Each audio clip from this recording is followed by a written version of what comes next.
আপনাদের জন্য সুখবরটি নিয়ে এসেছি। অনেকেই প্রশ্ন করছেন, প্যারা টিচারদের তো কোনো কিছুই উন্নতি হলো না, চুক্তিভিত্তিক কর্মীদের তো কোনো কিছুই উন্নতি হলো না, তাহলে কি আর হবে? হওয়ার সম্ভাবনা কবে?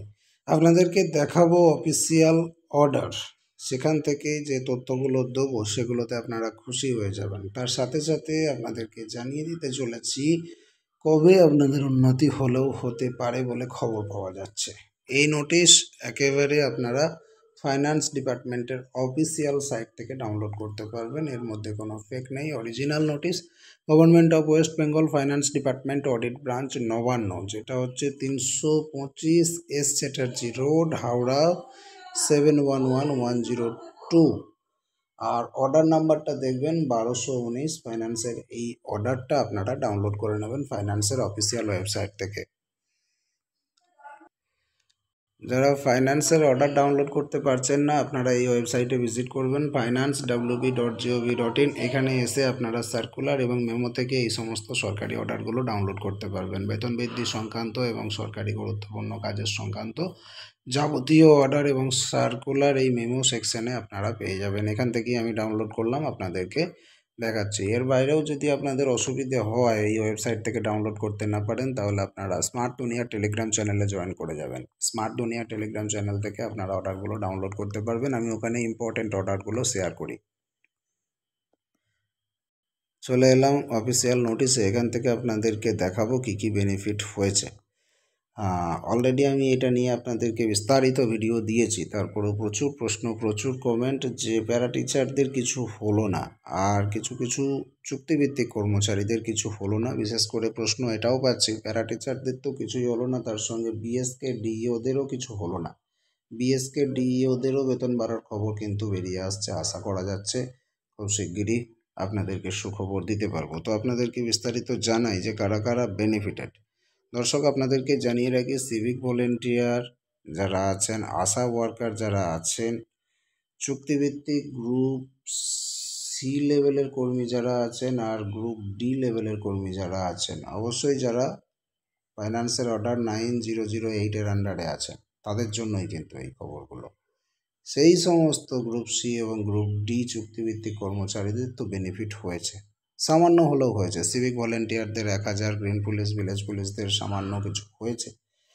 আচ্ছা, আশা কর্মচারীদের বেতন বৃদ্ধি হয়েছে। প্রাণীমিত্রা, এদের উন্নতির ব্যাপারগুলো আপনাদেরকে জানাতে চলেছি। তবে হ্যাঁ, যারা বলছেন প্যারা টিচারদের কিছু হয়নি বা বিএসকে ডি ওদের কবে কিছু হবে, সেই ব্যাপারগুলো আপনাদেরকে বলি। এই অফিসিয়াল নোটিশটা একটু রিমাইন্ড করুন। আমি আপনাদেরকে আগে বলেছিলাম যে different categories of casual, daily rated আর কন্ট্রাকচুয়াল ওয়ার্কার্স কভার্ড আন্ডার 9008। মাথায় রাখবেন, সেই সমস্ত ক্যাজুয়াল, ডেলি রেটেড বা চুক্তিভিত্তিক কর্মচারী যারা 9008-এর আন্ডারে কভার আছেন। 9008-এর অর্ডারটা 16/9/2011 সালে ফাইন্যান্স ডিপার্টমেন্ট দিয়েছিল, মাথায় রাখবেন। এই সেই অর্ডার যেখান থেকে ভাগ্যের তালা খুলে গিয়েছিল চুক্তিভিত্তিক কর্মচারীদের। আজ পর্যন্ত যত কিছু উন্নতি হচ্ছে, বেতন বৃদ্ধি যা কিছু হচ্ছে, চুক্তিভিত্তিকদের ভবিষ্যৎ সুরক্ষিত হচ্ছে, এই 9008-এর আন্ডারে আছে যারা, তাদের হচ্ছে। যে সমস্ত চুক্তিভিত্তিক কর্মীরা 9008-এর আন্ডারে আসতে পারেনি, তাদের কপাল এখনও পর্যন্ত কিন্তু খারাপই আছে, কপাল এখনও খোলেনি। আর এই কর্মচারীদের কপাল খুলছে প্রতি বছর। চুক্তিভিত্তিক কর্মচারীদের জন্য বাজেটে হোক বা সরকারি ঘোষণায় হোক, যে কোনো কারণে উন্নতি হলেই কিন্তু এই সমস্ত কর্মচারীরাই সেই বেনিফিটটা পাচ্ছে। সমস্ত চুক্তিভিত্তিক কর্মচারী এই বেনিফিট পাচ্ছে না।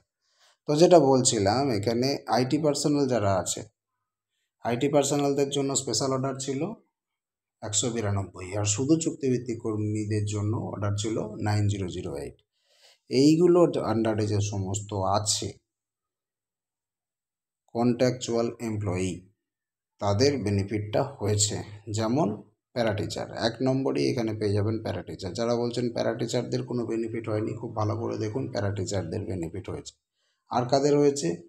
এসএসকে, এমএসকে টিচারদের হয়েছে, আশা কর্মচারীদের হয়েছে, অনারারি হেলথ ওয়ার্কারদের বেনিফিট হয়েছে, অঙ্গনারী ওয়ার্কারদের বেনিফিট হয়েছে, অঙ্গনারী হেল্পারদের বেনিফিট হয়েছে, সিভিক ভলেন্টিয়ার বন্ধুদের বেনিফিট হয়েছে, ভিলেজ পুলিশ ভলেন্টিয়ার বন্ধুদের বেনিফিট হয়েছে, হোমগার্ড পুলিশ ভলেন্টিয়ার বন্ধুদেরও বেনিফিট হয়েছে। অক্সিলারি ফায়ার অপারেটর বন্ধুদের বেনিফিট হয়েছে। এর বাইরেও এই লিস্টে কিন্তু অনেক কিছু আছে, যেগুলো স্পেসিফিক অ্যাপ্রুভাল পেয়েছে ফাইন্যান্স ডিপার্টমেন্টের তরফ থেকে, তাদেরও বেনিফিট হয়েছে। আচ্ছা, কি বেনিফিট হয়েছে? এদের হয়েছে টার্মিনাল বেনিফিট। এরা বলবে বেতন বৃদ্ধি তো হয়নি, বেনিফিট আবার কোথায় হলো? বেতন বৃদ্ধি হয়নি, কিন্তু আপনাদের বৃদ্ধি হয়েছে ভাতা। কি ভাতা? অবসরকালীন ভাতা, টার্মিনাল বেনিফিট আপনাদের বেড়েছে। 60-65 বছর বয়স যখন আপনাদের হবে, কাজের শেষ, মানে কাজ ছেড়ে দেবেন, অবসর নিয়ে নেবেন, টার্মিনাল বেনিফিট হিসেবে আপনাদের একটা বেনিফিট দেওয়া হচ্ছে, যেটা আগে ছিল সামান্য কিছু টাকা আপনাদেরকে দেওয়া হতো। আগে দেওয়া হতো কত টার্মিনাল বেনিফিট? 2 লক্ষ টাকা। সেটাকে এবার দেওয়া হবে 5 লাখ, মানে ডবল করে দেওয়া হয়েছে। 2 থেকে 3 লাখ আগে ছিল, এখন তারা পাবে 5 থেকে 6 লক্ষ টাকা। অর্থাৎ যাদের যাদের উল্লেখ করলাম, এই সমস্ত চুক্তিভিত্তিক কর্মচারীরা বেনিফিটেড। প্যারা টিচাররাও বেনিফিটেড। অনেকেই প্রশ্ন করছিলেন প্যারা টিচারদের বেনিফিট কোথায়, এসএসকে এমএসকেদের বেনিফিট কোথায়? এখানে লিস্টে উল্লেখ করে দেওয়া আছে, এরা প্রত্যেকেই বেনিফিটেড। যতগুলো এখানে মানে কর্মচারীদের এখানে বিবরণ দেওয়া আছে, সবাই বেনিফিটেড। এর বাইরেও যারা এই লিস্টের আন্ডারে এখানে লেখা নেই অথচ ফাইন্যান্স ডিপার্টমেন্টের অ্যাপ্রুভাল পেয়েছে, তারাও বেনিফিটেড। তবে হ্যাঁ, এই টাকাগুলো আপনারা এখন হাতে পাচ্ছেন না বা দেখতে পাচ্ছেন না বলে আপনাদের অতটা শান্তি আসছে না। বেতন বৃদ্ধিটা প্রয়োজন। এইগুলো শুধু টার্মিনাল বেনিফিট, সেই 60-65 বছর বয়স পরে পাওয়া যাবে, এখন তো আর হাতে পাওয়া যাচ্ছে না। সেই জন্য এটা কিন্তু একটা দুঃখজনক বিষয়। তবে হ্যাঁ, এদের কিন্তু বেতন বৃদ্ধিও খুব শিগগিরই খবর আসবে বলে শোনা যাচ্ছে। হয়তোবা ডিসেম্বর বা পরবর্তী বছরেও কিন্তু এই খবরগুলো আসতে পারে। আপনাদের কাছে একটা প্রশ্ন, আপনাদের কি মনে হয় সমস্ত স্তরের চুক্তিভিত্তিক কর্মচারীদের বেতন কমপক্ষে কত করা উচিত? 15,000 নাকি 18,000 নাকি 20,000? অবশ্যই কমেন্টে জানাবেন। আপনাদের এই কমেন্ট খুবই মূল্যবান। যদি একটা ভিডিও পৌঁছে যায় সরকারের কাছে, মানুষ কি চাইছে সরকার যদি জানতে পারে, অনেকটা বেনিফিট হতেও পারে তাদের সিদ্ধান্ত নিতে। সুতরাং প্রচুর করে কমেন্ট করুন, প্রত্যেকেই জানান যে কোনটা প্রয়োজন। চুক্তিভিত্তিক কর্মচারীদের ন্যূনতম বেতন কত হওয়া উচিত? 15,000 নাকি 18,000 নাকি 20,000? আপনার মতামতটা লিখতে হবে কমেন্টে। আর কি করতে হবে? সরকারের কাছে পৌঁছাতে গেলে এই সমস্ত ভিডিওগুলোকে একটু লাইক করতে হবে, প্রচুর শেয়ার করতে হবে। তাহলে কী হবে? ভিডিওটা একটু রিচ পাবে, তাহলে ভিডিওটা ছড়িয়ে যাবে। ভিডিওগুলো ছড়িয়ে গেলে ইনফরমেশনগুলো পৌঁছে যাবে।